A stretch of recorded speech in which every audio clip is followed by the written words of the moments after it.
All right, ladies and gentlemen, we are back with another episode of the Not an Accident podcast. I'm attorney Kevin. I feel like I've gotten good at introducing myself by now, so I always used to forget in the beginning. So people are like, who's this guy that interviews all these amazing people? So happy to be here again. This episode, ladies and gentlemen, it took us a while to get you in here, and this is a highly anticipated one for me because I love your sandwiches.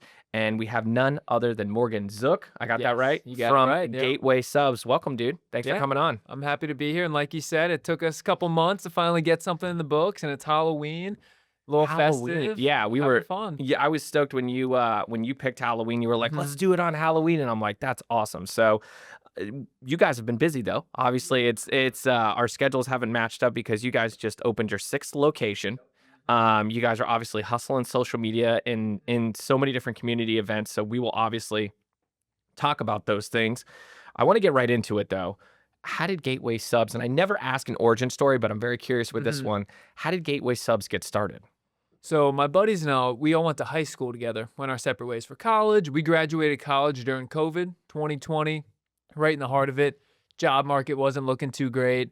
And me personally, when I was in college, I did a lot of little entrepreneurial ventures in my fraternity. I had a little breakfast cafe. Oh, nice. Just me and my roommate. We were slinging bacon, egg, and cheese bagels. Hustling, Delivering it to my fraternity brother's bedside. You know, a little hangover cure. Like, you know, here you go. Where'd you go to school? Florida State. Oh, sick. Okay. Yeah. So that really got me in love with the service industry. Love preparing food for people. Love cooking. And so COVID happened. Not much going on. I'm in my hometown, kind of looking to do a ghost kitchen concept, delivery and takeout only restaurant, booming during COVID. Which is becoming more common. Yeah, exactly. And as I was kind of going down that track, my one friend Grant, he had the idea to start a sandwich shop. He proposed the idea to me, and I'm like, no, that sounds ridiculous. A sandwich shop, like, come on. Put a little more Subway. Exactly, yeah. About a month or so later, I called him up like, hey, is the offer still on the table? Would love to move to St. Pete with you and start it off. And the rest was history. No way. So you were like all in. All in. That's so crazy. The craziest thing is, so he was originally planning on starting in Austin, Texas. Okay. But then COVID happened. Yeah. And, you know, you don't want to leave Florida. You know, this is home for us. And he was in Tampa one weekend just visiting a friend. And he was like, oh, this place is sick. Let's start it here. And so his plan was to start in Tampa when I committed. But I said St. Pete. And he said that he'd never mentioned St. Pete. And neither of us have ever been to St. Pete. Okay. And I just pulled it out of the ether, said, yeah, St. Pete, I'm in. Let's do it there. And so he's like, dang, he said that for a reason. Let's go check it out. A month later, we checked it out. We're like, yeah, this is the spot. So, your story is kind of all too common, I guess, now with the younger generation. I act like I'm so old. The millennials and things like that, where you're just like, yeah, dudes, let's do this and let's figure it out. Yeah. Like that was, did you like, was there, I mean, I would imagine there's some type of plan or funding or this or that, or you were just kind of like, let's try this for a year and see what happens. I mean, how did that analysis kind of go into things? So I'll hop into that in a sec. But one of the main things nowadays, you got the internet. You can figure out anything. So true. You know? Yeah. But to kind of go back to that, so Grant, his father was an investor in a sandwich shop in Naples, Florida. I know Naples. I went to school down there. Did know you it very ever well. Slicers? I don't think I did. So I think they formed maybe our junior year of college, maybe like 2018. Okay, And so I was graduated, yeah. Okay, so that was a spin-off from one of our like hometown, like favorite go-to sandwich shops in South Florida called La Spada's. Okay. And La Spada's, 5 or 6 locations, Boca, Miami, Fort Lauderdale, all throughout South Florida. And so the guy that was there, manager there for like 10 years, is like, oh, like I can do this myself. So he went on to Naples to start that. Got it. Grant's dad was kind of like a family friend, was his investor. And so we kind of saw the blueprint of like, wow, this is what a sandwich shop can do. So when Grant kind of proposed the idea to me, you know, had laid out this vision, this 5-year, 10-year plan, you know, all these different things that we're going to be doing. Like subdomination. Exactly. Yep. It was much more than just a sandwich shop. And that's kind of what got me into it. You know, he had the groundwork laid out. And that's what I was asking. Yeah. So there's, I'm not, don't cancel me. Shooting from the hip, I don't think, you got to be a little careful with that, you know, and you guys seem to have a lot more of a plan than just like, let's open a sub shop. Exactly. Dudes. Yep. So, you know, every step of the way, we wanted just to increase quality. That was kind of our goal. Sandwiches, subs, something easy that we knew how to put together. Not too complicated. You don't need the hoods. You don't need all these extra permits. But as we grow, we've been able to incorporate a lot of those things. Our 4th Street location, which you frequent often, I do. that Yes. kind of serves as our commissary. We have a hood in there. We bake our own cookies in there from scratch. We do bison meatballs on Monday, make those in-house from scratch, get bison, mix it with grass-fed ground beef. Really good, That's awesome. high-quality product, like probably the best quality sub out there on the market, you know. So, yeah, we're just trying to, He's not biased. not No. biased, No, not no, no. biased. So Just personal opinion. I will say, and this is not just because you're on the show, because I don't mince words. Everybody knows that. You guys have the sandwiches are great. Number one, and then number two is everybody's always so nice. Yeah. Like I've never never seen somebody like not interactive or not. It's just a good experience. Like it feels warm more or less when you go in there. So that's really rad, and we'll obviously get into culture and things like that. So you kind of touched on it a little bit, and we know obviously the Subways and the Quiznos and the Jimmy John's and things like that. Everybody knows sub shops out there, sandwich shops, etc. How do you guys, or how did you guys differentiate yourself from all the big boys? So it's kind of what you were just saying. First and foremost, it's that service, it's the happiness that we're trying to share with our customer. We're not just serving subs, we're serving smiles. People come in, we're trying to make their day, not just with a really good Did you guys sub. put that on a shirt yet? I know you guys are We famous for will. shirts. We Yeah, will. yeah. We got a lot of ideas. Not serving subs, serving smiles. Yeah. That's awesome. Not just subs. Yeah, not just Not just subs. Yep. But yeah, just kind of that vibe attracts your tribe. And so when we started out, just my partners and I, we're in there, we're grinding every day. We can control that service, that customer interaction. But as we grow and as we scale, that's been, one thing we really just have been focusing on. We're only trying to attract people into our company that want to grow with us and want to, have the same values as us. Treat our Absolutely. customers how we want them to be treated. Well, I think the other thing is too is that your sandwiches are different in the way that they're being prepared, Yeah. the ingredients and things like that. It's like I feel like, and not hating on the big boys by any means, but if you go into like a normal sandwich shop or a sub shop, it's like, oh, give me a a spicy Italian, give me a ham sandwich, give me this, it's just like very basic. You guys have obviously created almost an elevated sandwich in a lot of different instances. Yeah, I mean, to kind of harp on that, fresh meat sliced right in front of you, which, some of the big boys are doing now too. But just taking that extra layer of, fun and creativity with crushing chips up, put them on the sandwiches, house-made sauces, lettuce, tomato, onion, cucumber, fresh sliced every morning from local produce companies. And just bread delivered fresh every morning too. That's kind of the biggest thing when it comes to a of course. sub, just the quality of the bread. And eventually we want to start baking our bread in-house. But at the moment, it gets delivered 6 a.m. every morning. I think it's Wow. baked in the afternoon the day before and then distributed to us. So very fresh. After 2-3 days, it goes bad. We got to toss it. And, luckily we have the volume where we kind of can manage and mitigate any waste of that nature. You were talking about before we got started, we mentioned the creations that you guys have there. Tell me the science, or tell me the logic behind that. Is it like, hey, these things taste good? How did you kind of figure out that? So when we first moved over to St. Pete, we thought we were going to have about like a 2-month window before opening.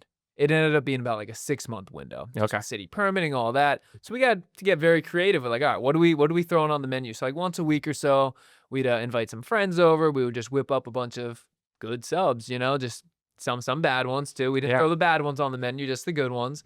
And we just got creative with it. And, just we don't have too wide array of ingredients, but we just have a lot of different mix matches, I guess you could say.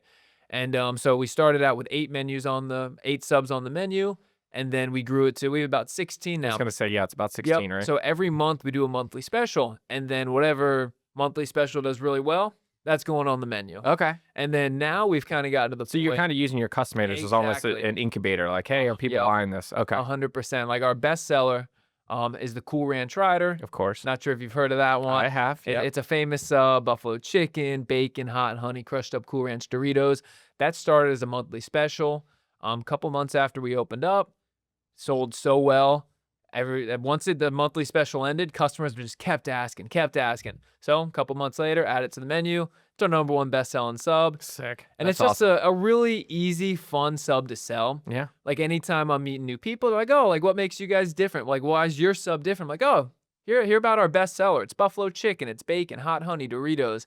It's just such a hot honey, that's kind of a buzzword. You know, everyone loves hot honey these days, whether it's on pizza, eggs, subs. It's like the new guacamole. Exactly. Yeah. Yep. Sweet with a little heat. You gotta love it. Then the crushed up chips, that element to it too. So yeah, I guess kind of answer your question, just whatever sticks with the customers. That's kind of what we go with. And then now what we're doing, we're allowing different leaders of different organizations, like the Run Club or certain charities, them to design the monthly special. Nice. Like they come in, I'm like, hey, open platform. Whatever you think is good, make are it you a little thinking? crazy, make it a little fun. Last month, it was like a week or so before October, the St. Pete High ROTC, one of their teachers, he came in. He's a frequent of ours. He's like, hey, check this out. We had a class project. He handed me a bunch of flyers. He's like, we had all of our students come up with a monthly special for Gateway. Oh, I'm wow. like, no way. That's So awesome. I looked through it. I'm like, oh, that looks like a good monthly special. So I'm like, yeah, we're going with that. And so they're the Green Devils. So we called it the Spicy Green Devil. It's in a spinach wrap. So just, kind of Wrap. fun Yeah, playing yeah. on that. And then 10% of the proceeds from there are going to be donated to feeding local high schoolers. When is that starting? So that was this month. That's That was almost just this over. month. Almost this, yeah. Like almost over. Halloween, Spicy Green Devil, a little scary kind of thing. So tell me, we talked about, obviously, it's just listening to your customers, trying things out. Do you look at the numbers as far as, and I know numbers are more your partners. We talked about that before, but I guess this is more of a marketing question too.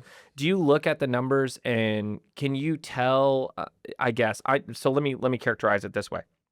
I'm very consistent in my order. Yeah. I'm an easy choice guy. That's what it's I an get. easy choice. Yeah, yep. And yep, exactly. It's not a difficult one.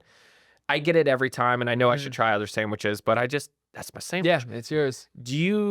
How many or what percentage of your customers are adventurous where they'll try different sandwiches versus, consistency, or do you track that at all? That's a good question. I don't know about like exactly on each customer. I guess because you have my phone number because I'm part of the points program, if you looked at it that way, like Kevin clearly always gets this. Yeah. So. I got to look more into our POS system and see if there's a way. There probably is where I can see the variability per customer. But I would say like there are a lot of people that are pretty adventurous. They do trust us. So like, oh, that one was really good. He recommended that last time. What does she recommend this time? That kind of thing. And then people, once they have like 2 different subs, they're like, all right, let me try them all. These are so good. But there are, a lot of people that get the same thing every single time. And, the Cool Ranch Rider, that's the one that we kind of promote right off the bat. So it's a little skewed in the sense that that's why that one gets ordered the most, because most people have that one for the first time. Whereas, a lot of people see an Italian on the menu. They love Italians. They want to go with the Italian. But we also do have 3 Italians on the menu. Oh, wow. So you can kind of have a little variation.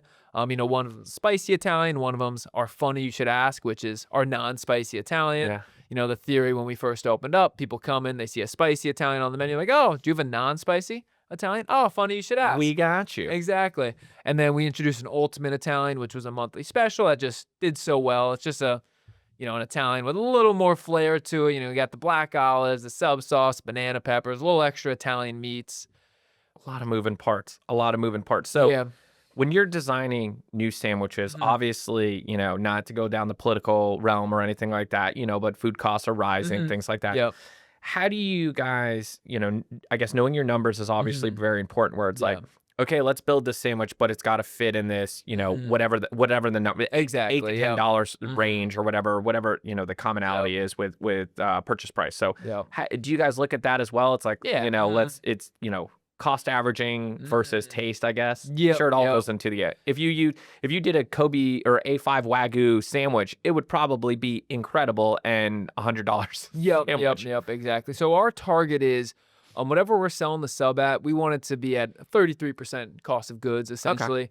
So, if we're selling a sub for $15, it costs us $5 to make. So we come up with a sub, we're like, oh, what does this cost us to make? And then we see.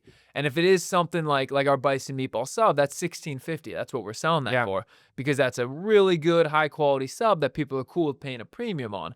Or, if you come and get our plain Jane, you're looking at a $13.80. That's kind of, pick your own meats and kind of build it yourselves. But no, we definitely look into that. And like to start January last year, we wanted to offer just a really good value sandwich. Mhm. And so our monthly special, I think it was only like $8 or so. It was That's like awesome. a chicken salad we made in house, and then, on a croissant kind of thing. So no, there's a lot of thought put into that, and we just make it make sense. If it's something people are willing to pay a premium for, if we're offering value, and that's the biggest thing. Are we offering value? Is this a sandwich or a sub or a meal that people can't get elsewhere? People are really going to love it. Is it worth it for them to pay an extra dollar or two for this sub compared to, one of these other subs that is still really good, but it might not, hit home the same with them? Yeah, because obviously these products have a cost to them. So Exactly. it's Yep. like if you're not selling, if you're not making money, and then you have to, there's an expiration date where you have to throw things out. Mhm.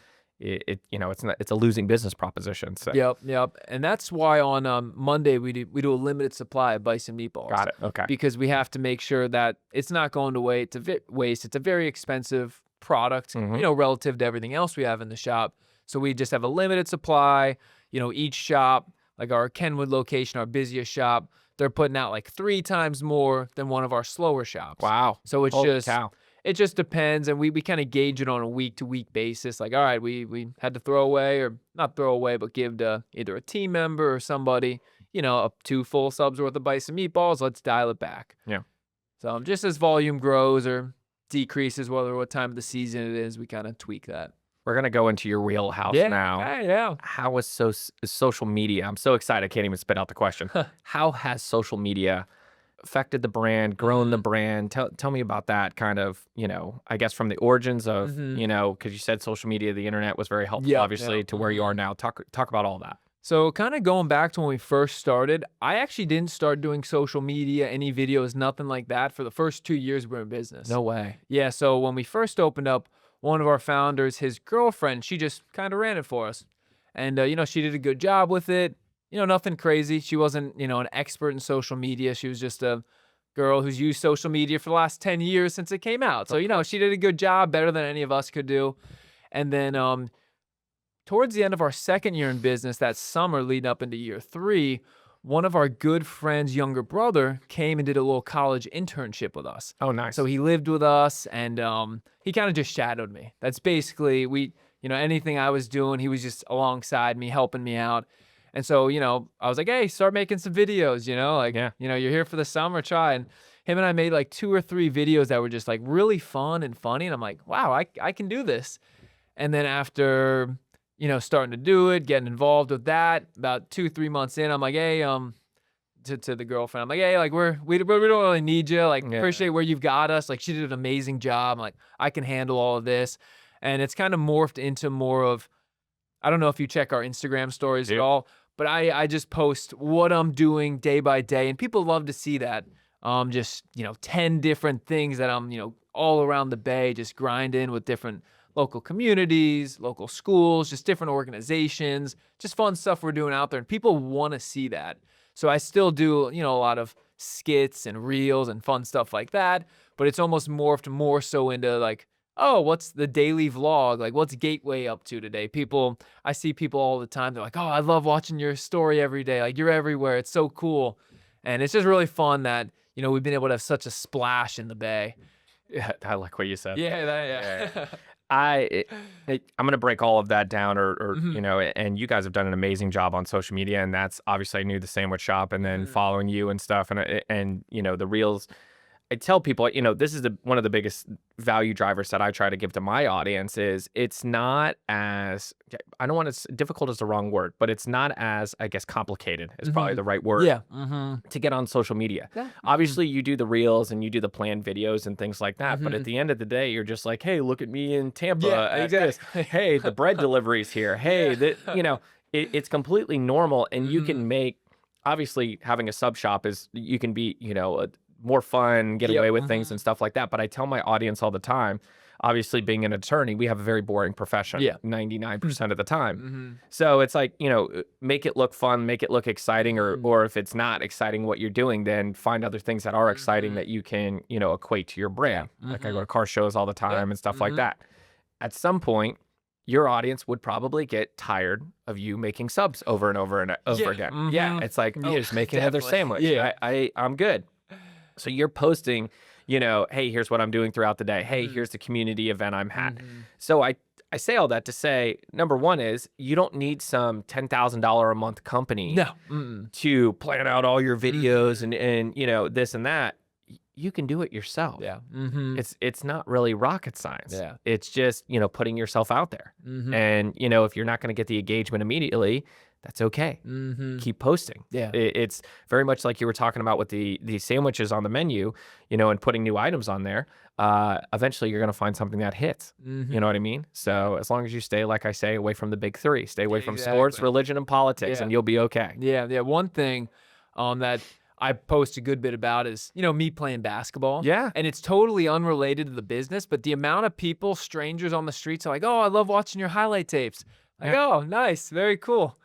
And just, I'm just trying to put out fun things that people enjoy to see. And, I enjoy to do just whatever feels authentic to me. And it's like just going about my day. It's kind of, people want to see the inside scoop of like, oh, what's this business owner doing? Oh, Yeah. this guy's kind of crazy, but he's fun to watch. I want to support his business. And it's just, people don't want to just buy from a business, a company. They want to buy from a person, from a brand. That's why, all these like insurance companies, Progressive's got Flo. Everyone knows Flo. Jake from State Farm, the farmer's guy, the one famous actor. I don't know his name, but Yeah, they got, I think Gronk was in like a USAA commercial or something like that. that They was try a to get funny these one. celebrity Yeah. endorsements and things like that. It's all about likability at the end of the day. And I tell like attorney colleagues and stuff like that. And how many times have we seen it where it's like you've seen somebody at a desk and you're like, in a whole suit and stuff. And it's like, if you've been in a car accident within the last 14 days, you may be entitled to compensation. Nobody cares. No. Like nobody Yeah. cares. But can your lawyer do a kickflip? Because I can't.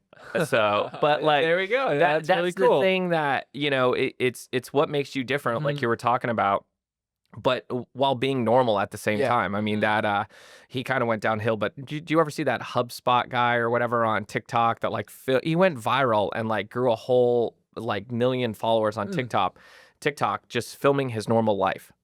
Like just highlighting like being normal. And then he's like, as soon as he hit 1 million followers, he's like, okay, I quit my job. I'm gonna be an influencer now. And everybody's like, oh my gosh, you're a fraud.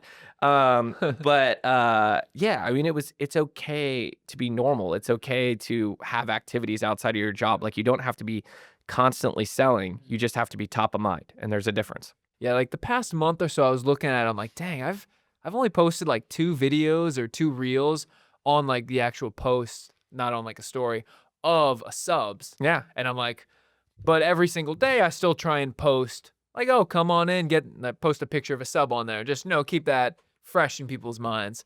So it's, I every day, like you said, day-to-day life, fun, cool stuff. And then, squeeze the main thing you're selling in there. Don't have the main thing be what you're really pushing. I mean, for me, like I post a lot of family stuff and everybody's like, oh my gosh, you share your family.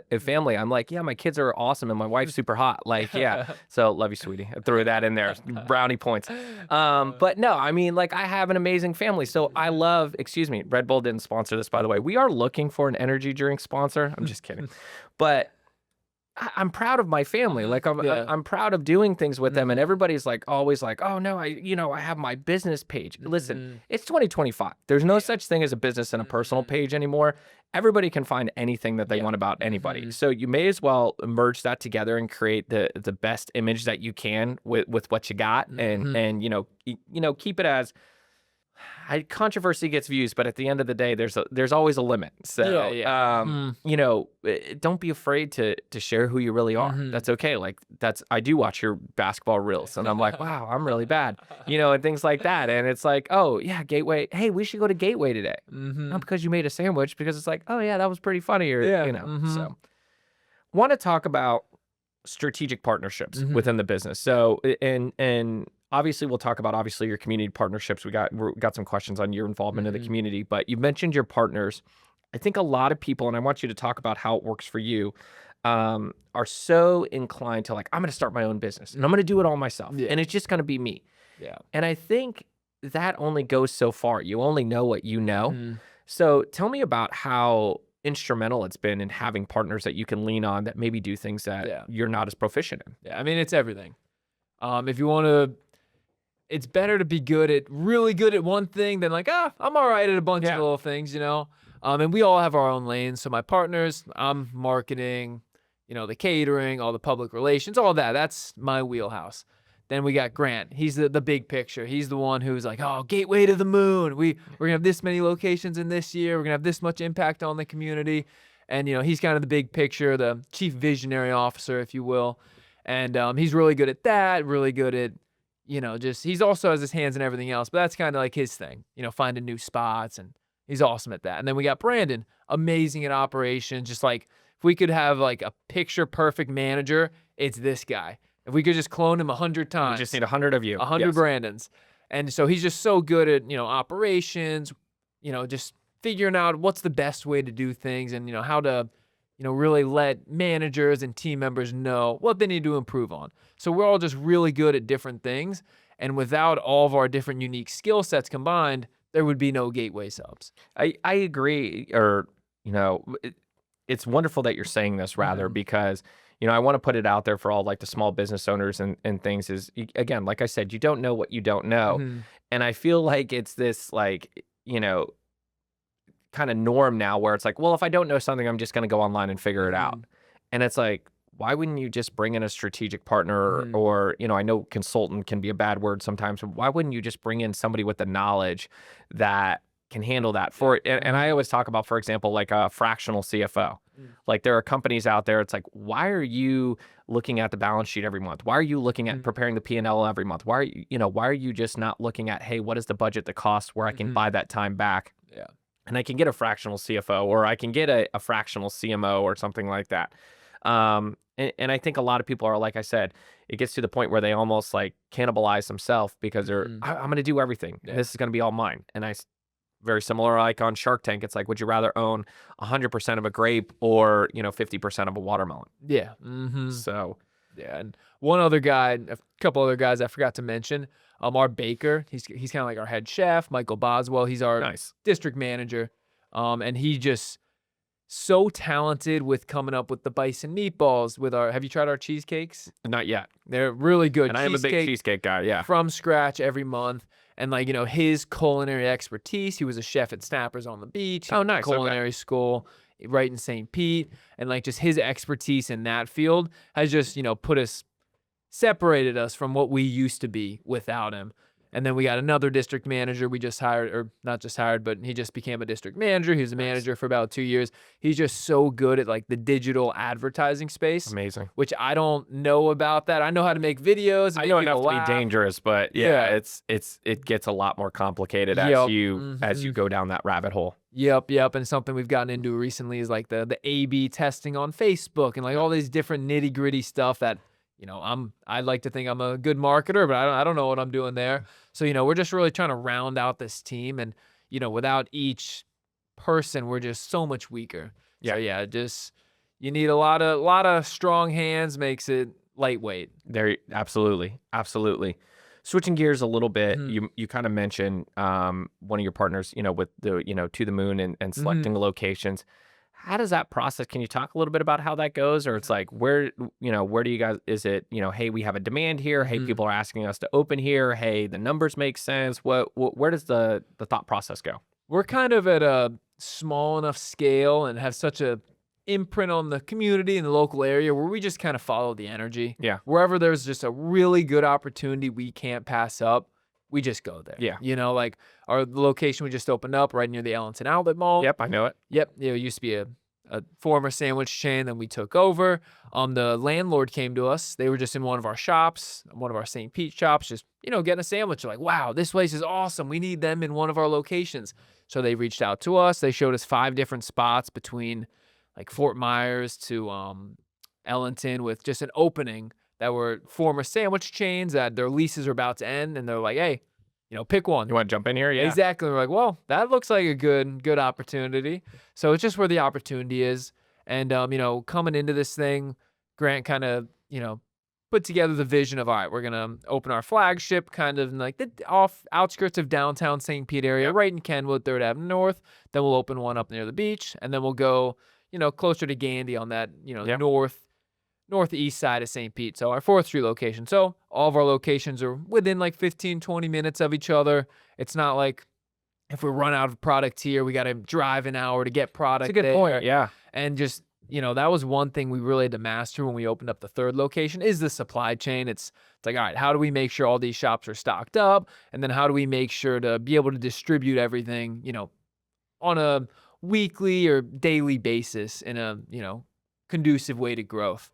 So every Monday, Wednesday, Friday, we have deliveries out of our 4th Street location, out of our bakery where we do all the cookies, the meatballs, all that stuff. We distribute those to the other locations. And, we're still at the point where we don't need, a big box truck to do that. It's like, okay, we can still get it done. Yeah. Hopefully, in the next year or so, upgrade a little bit if we open up more locations throughout the Bay. But yeah, just kind of reverting back. It's just wherever the opportunity that seems like it's a good opportunity. As we grow, we'll need to get more numbers, more logistics, more market data behind it, which there still is some, no doubt. But, right now it's where we just have such an imprint on where we're at and where we want to go in the, near future. Have you guys, and I'm sure you get asked this all the time, thought about franchising? No, we want to keep everything internal. No way. Yeah, Okay. yeah. Very cool. When you franchise, quality just kind of goes down the drain. It gets weird. Yeah. Yeah, we want to vertically integrate every aspect of the business. That's rare. Yeah, fast forward a couple of years. Hopefully, we got farms in the middle of Florida, raising our own cattle, own cows, all that good stuff. So you guys are to the moon. We're to the moon. Yeah. And, as a lot of different companies have grown, especially in the restaurant space, chains, the quality kind of goes downhill. We want that to be the opposite of the case. We want to increase quality every step of the way with more resources, more funds. We could allocate more to that and just put more of a focus and investment on that. So that's kind of the goal. So hopefully right now, your easy choice is going to be even better, more quality in the coming years. That's amazing. Yeah.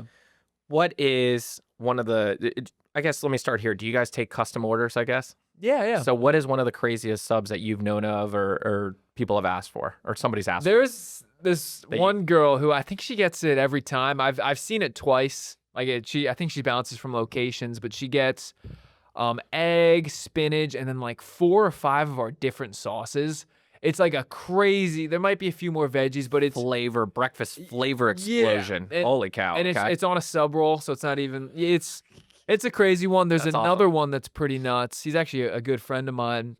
And I'm like, dude, what are you getting? He gets grilled chicken with spinach and lettuce, and he toasts it. Like the spinach and lettuce toasted, which I get, toast and spinach, but toast and lettuce, I'm like, what? Guess not my favorite, but okay. That's kind of a crazy one. Yep. Those are kind of the two that come to mind, but people, there's some crazy palates out there. What does it look like? And I guess when people in the community are reaching out, you kind of like talked about like St. Pete ROTC and stuff like that. How does that process go where it's like, hey, we want to come up with a sandwich, for our community or our people, and how does that, I guess, partnership kind of work? So that's really the first time that someone has, approached us in such a formal way. And they weren't even trying to get it on the menu. They were just like, oh, we just did this fun project.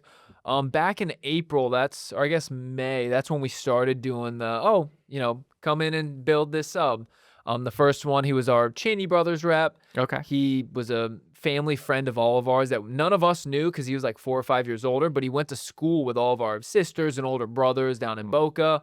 And then when we were opening up, we're just trying to, figure out where we're going to get our stuff from. And he saw all of our last names. He's like, yo, I know you guys. He came in, he's become a good friend. So we had him build the first ever customer build a monthly special. Wow. Then after that, I got the founder of Pinellas Run Club, Brandy. I'm like, hey, come in. You're building next week's next month's monthly special, the Pinellas Sub Club. And then it's just kind of, we had a customer of the month build one. And then we had one of our employees, he built the Firebird, which we donated 10% to local firefighters. So rad. Because they do a lot for us. They order so much. They're always in there. And we were able to sponsor their golf tournament last weekend. Okay. Kind of as our little thank you. Here's your donation. Exactly. Yep. And so it just kind of just happens naturally. And now that we're saying this and people might hear like, oh, now I need my sub on the menu. So if someone has a really good sub idea, we're open to it. Because before that, we kind of got to the point where I was just the one week before what's monthly special? Yeah.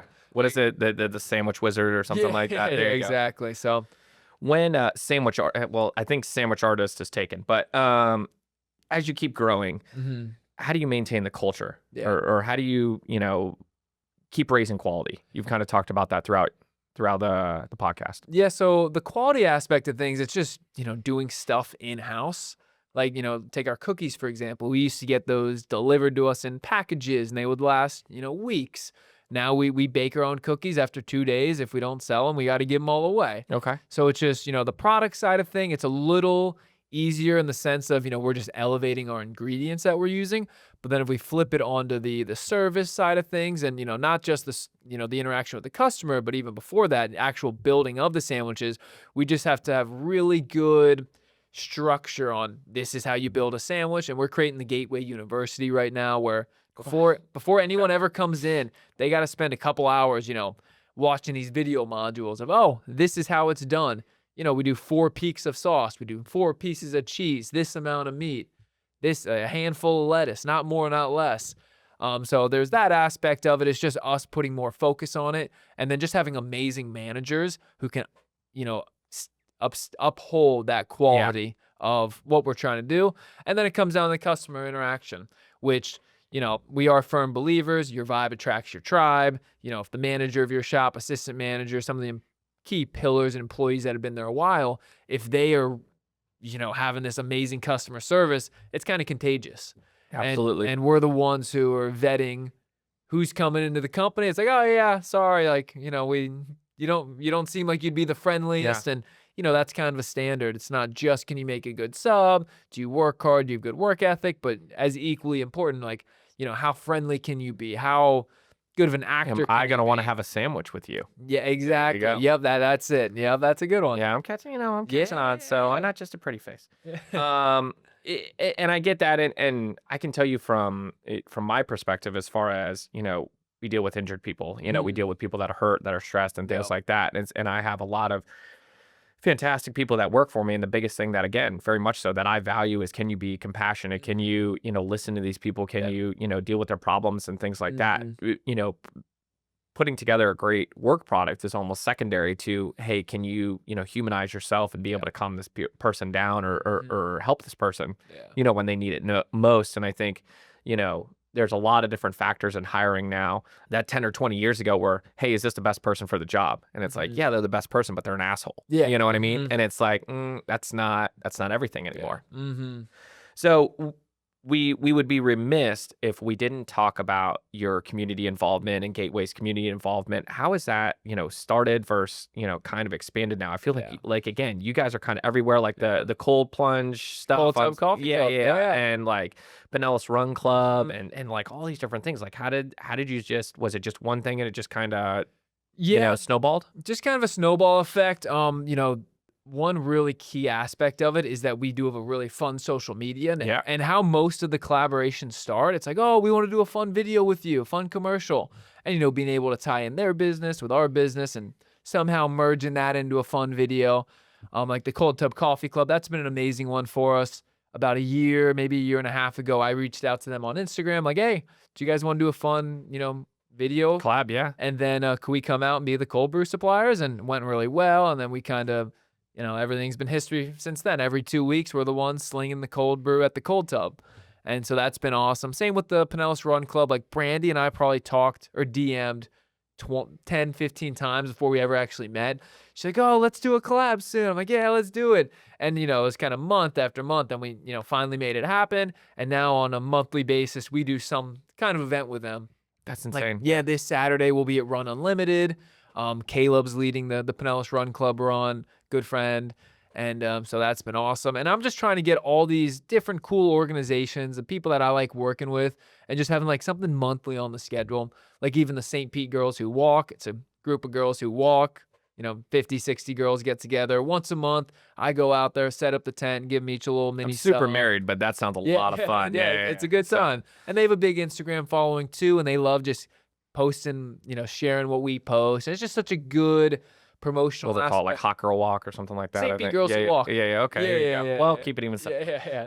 So, but just a lot of these different organizations that just we enjoy partnering with, and it's just fun. That's the biggest thing. I'm just trying. If I'm going all out trying to grow this business, I'm gonna have fun with it. I think for me, I my business can be fun, but again, it's being being an attorney is not the most glamorous business we're dealing with. We're obviously, arguing a lot with the other side and, this and that. I'm not going to go down that road. But for me, my passion is to be able to use my platform and to be able to, transition my success into highlighting Tampa Bay. Yeah. And kind of, highlighting all the great things that are going on here and all. I mean, I've met this is episode 31. I said that earlier. I mean, I have met so many cool people like yourself just trying to, hey, let's not make this about me. Let's make this about other people. Yeah. And I think that's the biggest thing, with giving and with growing and with collaborating. It's like, hey, let me take a step back and let me highlight what you're doing. And therefore that'll make us both better. Yeah. So when did you start the podcast?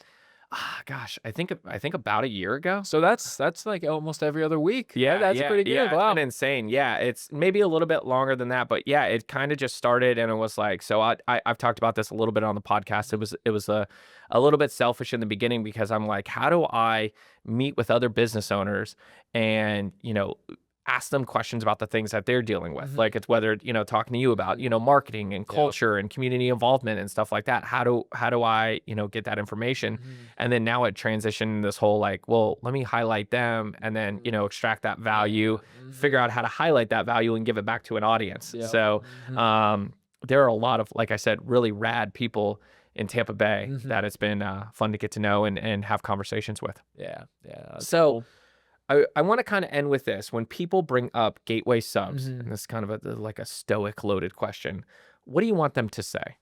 I don't want them to say anything. I want them to just have a big smile on their face. Okay. Yeah, Wow, it's like Gateway.Subs. That's what's up. Yeah. No, it's just people love coming into. I want people to say like, "Oh, I love going to Gateway.Subs. Amazing service. Awesome brand. Great people." And then the subs are kind of secondary. Yeah, the subs are best sub I ever had too. So that's kind of, we want to just not feed them, but also feed their soul in a sense. That's awesome. When I think of you guys, I really, and let me finish this thought for you. I don't think of you guys as a sandwich shop. Like I really think of you guys as something more elevated than that. Like, and not, I'm probably gonna I'll have my lawyers deal with it, but do not or cease and desist from all the big boy brands or whatever. But like I think of them as sub shops or sandwich shops. Like you guys, I think of you as more like a restaurant, really. Yeah. You know what I mean? So we don't hit and run. We actually like eat in the restaurant and things like that. So I definitely think you guys have done a good job of differentiating yourself and elevating yourself to new heights. So what's next for Gateway? Subs are just the starting point. So kind of go back to your point, that is kind of what is next. We just want to be a brand just offering just really quality products that we're making in-house. Eventually think of, not a Publix, but, think of like a cool market of sorts. Bodega like? Exactly. Yeah. That just happens to have really good subs that draws the people in. But then we also have all these other really good quality products that we're vertically integrating and, doing ourselves. So that's kind of what's, next in the little further away future. But, that's why we're just trying to build this brand that, like you said, people don't think of as a sub shop. We used to kind of joke we're a media company disguised as a sandwich shop. Yeah. So, we'll see what's next. Just continue to open locations and, just hire really quality people that want to work for something bigger than themselves. A lot of people in the restaurant industry, they're working for a paycheck.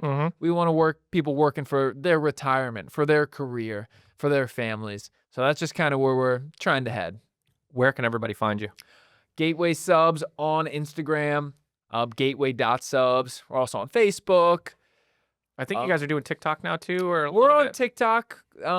I don't dance well, so that's why I don't really jump on the old TikTok. Mine doesn't really convert very well, so Instagram is probably where I get the best bang for my buck. Yeah, Instagram, that's the main pot of gold for us. Cool. Yeah. Well, we'll make sure that we tag Gateways and Morgan's details in the details below. So make sure, obviously, you check them out. Make sure that you go try one of their sandwiches. I'm also going to post your website and make sure everybody sees your locations on there so they can try a Gateway sub near them. Maybe one day we will see a Call Kevin sub. I don't know. You never know. We'll figure something out. So maybe a monthly special. But I'm not just saying this. I wouldn't bring somebody on. This is like the Guy Fieri. Like I wouldn't bring you on that. Now I'm drawing a blank. The show he does or whatever. Drivers, Dine-Ins, Dives or something like Triple D. I wouldn't bring them on if they didn't have a quality product and they weren't really good people. They do make a great sandwich, and it's really warm and inviting when you go into their restaurant. So check them out, follow them on social, and above all else, thanks, man. Hey, I Appreciate you coming it. on. Yeah, We're out of course. here. Like and subscribe. Peace. Sub out.